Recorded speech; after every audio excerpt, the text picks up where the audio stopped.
오늘 같이 나누실 말씀은 구약성경 사사기 6장 33절부터 35절 말씀까지입니다. 구약성경 사사기 6장 33절부터 35절 말씀까지입니다. 같이 한 목소리 읽겠습니다. 시작. 기드온이 또 사자들을 온 므낫세에 두루 보내매 그때 미디안과 아말렉과 동방 사람들이 다 함께 모여 요단강을 건너와서 이스라엘 골짜기에 진을 친지라. 여호와의 영이 기드온에게 임하시니 기드온이 나팔을 불매 아비에셀이 그의 뒤를 따라 부름을 받으니라. 기드온이 또 사자들을 온 므낫세에 두루 보내매 그들도 모여서 그를 따르고 또 사자들을 아셀과 스불론과 납달리에 보내매 그 무리도 올라와 그를 영접하더라. 아멘. 지난주 말씀을 통해서 하나님 명령에 순종하는 것을 주저하던 기드온이 하나님의 역사를 체험하고 나서는 그가 순종하기 힘든 그런 명령들을 지켰다, 이렇게 말씀을 드렸습니다. 아버지 소유 가운데서 7년 된 둘째 수소를 가져다가 거기에 있는 바알의 제단을 헐고 또 그 옆에 있는 아세라상을 찍고 또 규례대로 제단을 만들어서 거기에다가 번제로 아세라상을 불쏘시개로 이렇게 드리는 그런 명령들을 이제 기드온이 순종을 하게 됐죠. 그것은 자기 주변의 환경들을 뛰어넘게 하시는 그 하나님의 도전이었고, 또 기드온은 그 말씀을 순종하는 사람이 됐습니다. 오늘 본문 말씀에 보니까 이제 33절 말씀에 그때 미디안과 아말렉과 동방 사람들이 다 함께 모여 그랬습니다. 그러니까 한쪽에서는 기드온이 하나님의 말씀에 순종하는 그 자리에 서게 됐고, 또 그 순종의 자리에서 하나님께서 이렇게 그 아버지를 통해서 기드온을 보호해 주시는 그런 은혜의 역사가 있는가 하면, 또 한쪽에서는 이 이스라엘을 공격하려는 그런 세력들이 이제 일을 시작하게 됩니다. 그러니까 악한 것들은 계속해서 그 틈을 노리고 있는 거죠. 잘됐다, 이놈들이 우리의 재단을 헐었으니까 이제 한번 맛을 보여줄 때가 왔다, 뭐 그런 생각이었겠죠. 그래서 미디안과 아말렉과 동방 사람들이 다 함께 모여서 요단강을 건너왔어요. 그래서 이스라엘 골짜기, 요단 서편에 있는 이스라엘 골짜기에 진을 치고 전쟁을 하려고 이제 기다리고 있는 거죠. 미디안이 자기들 혼자 오지 않고 아말렉과 동방 사람들을 함께 동행해서 왔습니다. 6장 3절에도 보면 이스라엘을 노략할 때에도 같이 왔었거든요. 그러니까 아주 이 사람들이 그 이스라엘을 아주 이제 우습게 한 거죠. 야, 우리가 옛날에도 저 가서 괴롭게 하고, 또 우리가 뭐 타작할 때도 다 우리가 곡식도 가축도 다 훔쳐오고 그랬으니까 이제 또 가서 뭐 공격하면 되지 뭐. 이 사람들이 생각할 때는 이제 우리는 다 끝났다, 준비가. 공격해가지고 저 녀석들 이제 아주 뻔때를 보여주면 된다, 이렇게 생각하고 들어왔겠죠. 그래서 이스라엘 골짜기에 이 사람들이 딱 진을 치고 있다는 것 자체가 이스라엘에게는 큰 위협이 될 수밖에 없어질 겁니다. 야, 봐라, 우리가 얼마나 힘이 센지, 또 우리가 얼마나 많은 군대를 가지고 데리고 있는지 네가 한번 봐라. 그렇게 공격을 하는 거겠죠. 34절에 여호와의 영이 기드온에게 임하시니 기드온이 나팔을 불매 아비에셀이 그의 뒤를 따라 부름을 받으니라, 이렇게 기록하고 있습니다. 이제 기드온도 역시 마찬가지로 준비를 해야 되는데, 하나님께서 기드온을 어떻게 준비시키느냐면 하나님의 영, 그러니까 성령이 이 기드온에게 임하게 되는 겁니다.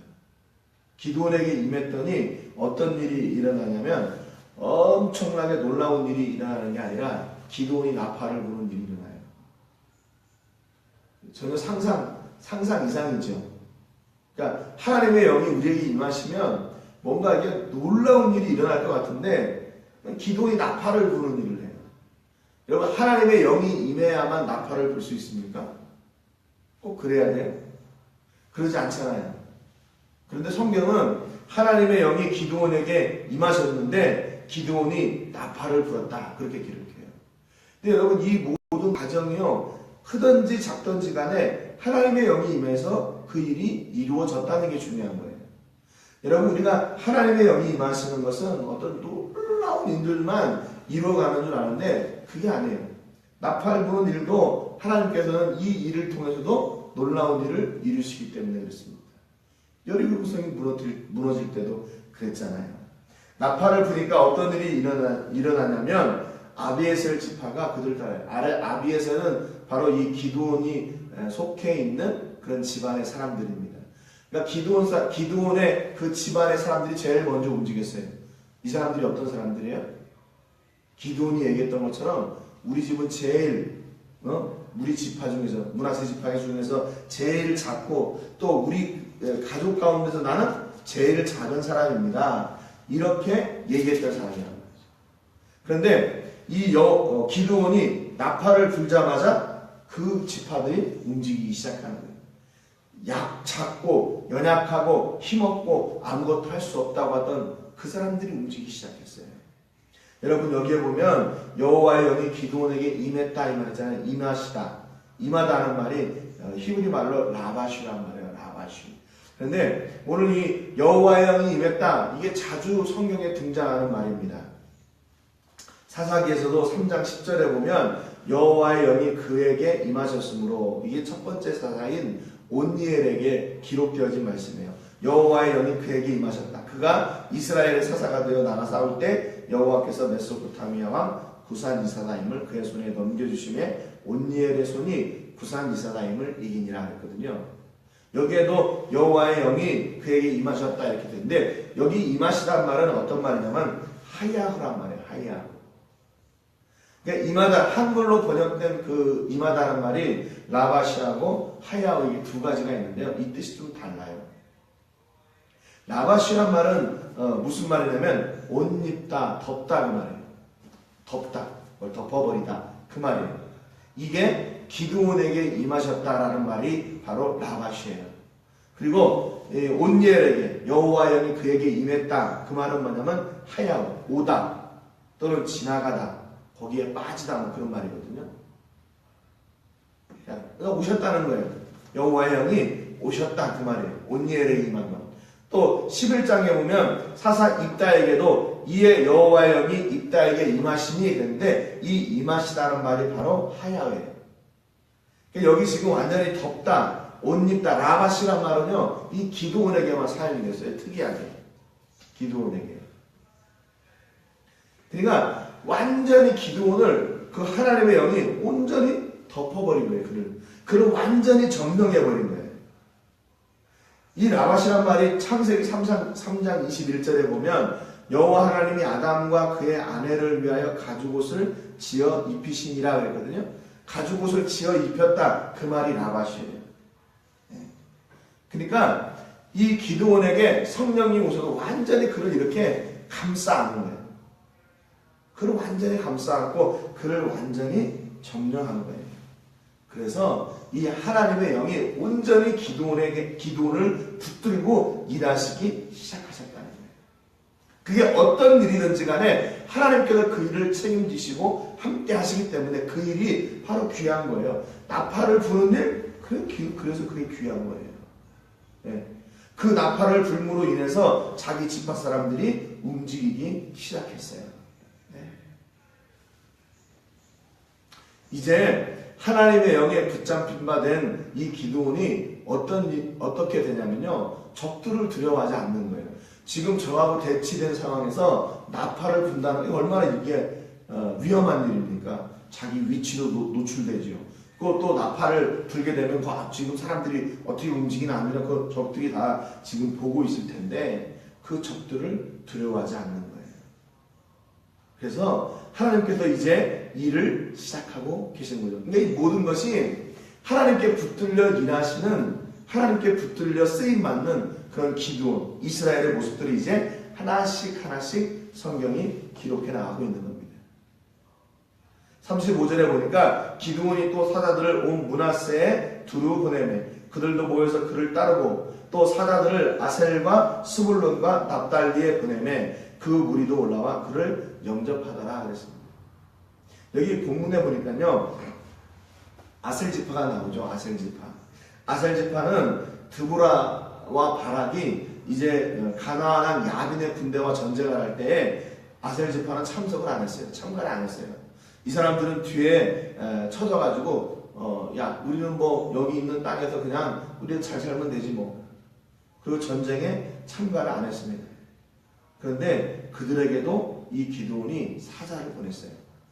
그래가지고 그들도 전쟁할 수 있는 그런 기회를 줍니다. 또 여기 보니까 스불론과 납달리 있잖아요. 이 두 지파는 드보라와 바락 그 전쟁할 때에도 목숨을 걸고 싸웠다고 했어요. 목숨을 걸고.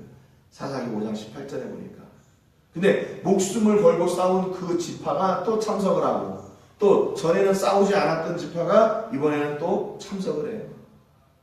여러분 그러니까 이게 모두 하나님의 은혜예요. 하나님의 은혜. 예? 하나님께서 언제 어느 때 어떻게 어떤 사람을 어떤 방법으로 사용하실지 아무도 모르는 거예요. 만약에 기드온이 아셀 지파는 옛날에도 전쟁할 때 참석 안 했으니까 이번에도 안 불러. 만약에 그렇게 했더라면 어떻게 했을까요? 그리고 스불론과 납달리는 전에 싸울 때에도 그들이 생명을 걸고 싸웠으니까 이번 전쟁에 꼭 필요한 사람들이야. 그래서 그 사람들한테는 또 도움을 요청해야지. 그리고 만약에 그렇게 했더라면 이 아셀 지파는 어떻게 됐을까요?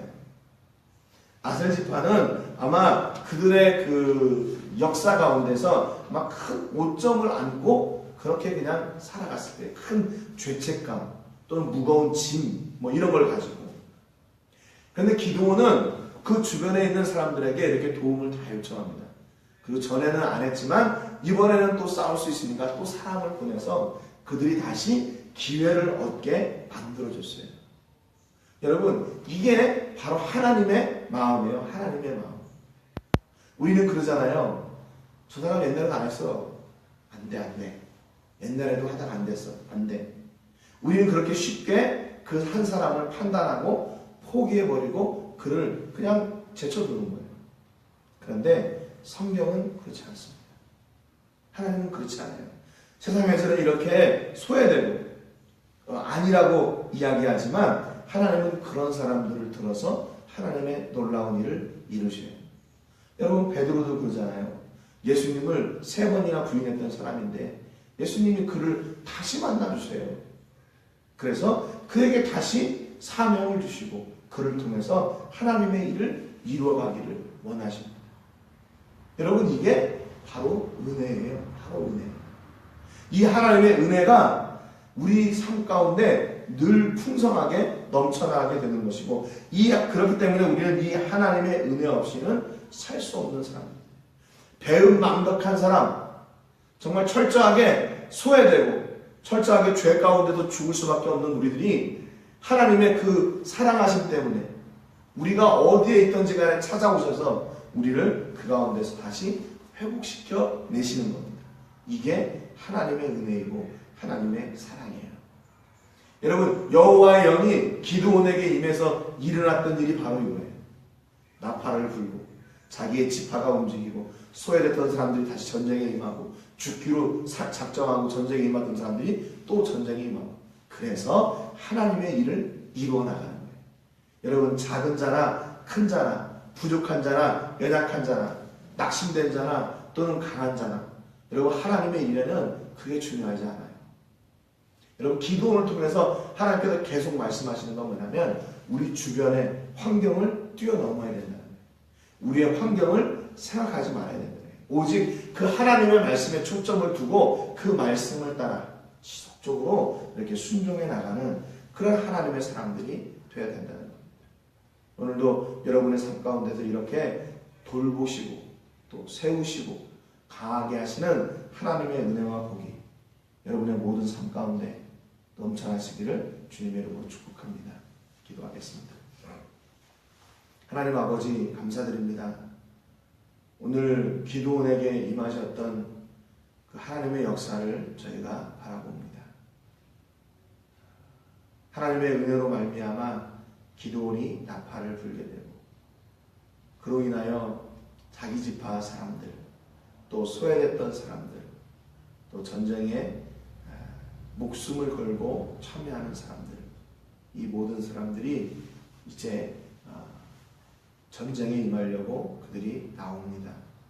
하나님, 우리에게도 이 기드온에게 임하셨던 그 하나님의 놀라운 역사가 임하게 하여 주셔서 우리를 완전히 덮으시고 옷 입히셔서 우리의 의지나 뜻대로 사는 것이 아니라 또 우리의 환경에 붙들려 주저앉아 있는 것이 아니라 그걸 능히 이겨내는 하나님의 사람들이 다 되도록 도우시고 그 하나님의 은혜와 역사와 사랑으로 사는 저희들 되게 하여 주시옵소서. 연약한 가운데 있을 때, 실패하고 있을 때, 낙심하고 있을 때, 좌절하고 있을 때, 포기하고 있을 때, 우리의 환경 가운데 눌려 아버지 낙심되어 있을 때 하나님 우리를 찾아오시옵소서. 그리고 우리에게 새 힘과 능력을 주시고 다시 하나님의 귀한 사명 앞에서는 믿음의 사람들 되도록 주여 저희들을 지켜주시옵소서. 영육의 강건한 은혜를 더하여 주시옵소서. 모든 영광을 하나님께 올려드리고 예수님의 이름으로 기도드립니다.